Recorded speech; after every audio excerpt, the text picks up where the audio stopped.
Ian, hello everyone, Ian Earl, aka Senior Everything. I'm in a computer lab. That's Steven. He's there. That's Steven.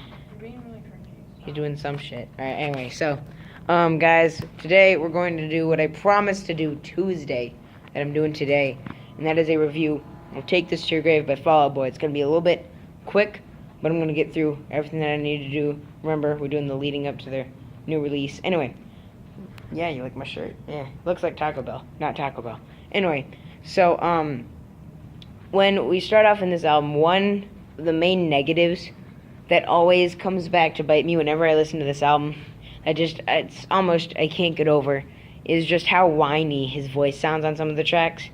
Like, remember, this is 2003, so this is before his voice was, like, really, before it was very, like, developed or anything, and that really shows through. Surprisingly enough, the earliest track they recorded on this album, his voice sounds the best there. That's Calm Before the Storm. On some of the other tracks, though, it's so glaring, especially on Grand Theft Auto. Fortunately enough, it's extremely subtle, and it gets through it, but once you notice it, it's really hard for it to go away, and it really takes away from the album. Another thing that you're going to notice is that there's not very technical or interesting guitar parts on this thing.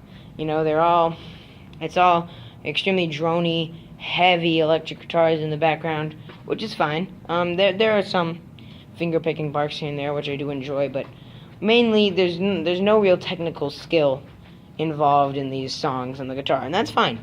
I don't think Fall Out Boy was out to be the fastest, most impressive guitar band ever.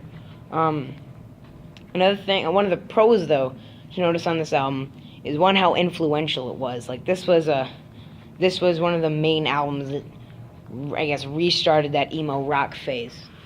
Is that better? That's better. Also, one thing to note on this album is that this was right before this album. This was leading up to From Under the Cork Tree, and there's a huge change in sound here. So this was the basis that they never really went back to. So I don't really consider it their debut. It is their debut album, but I don't really consider it a debut album. I consider it more like just another sound that they used. And it has an extremely raw sound at that. It's very drony. It's very just like their songs are extremely short.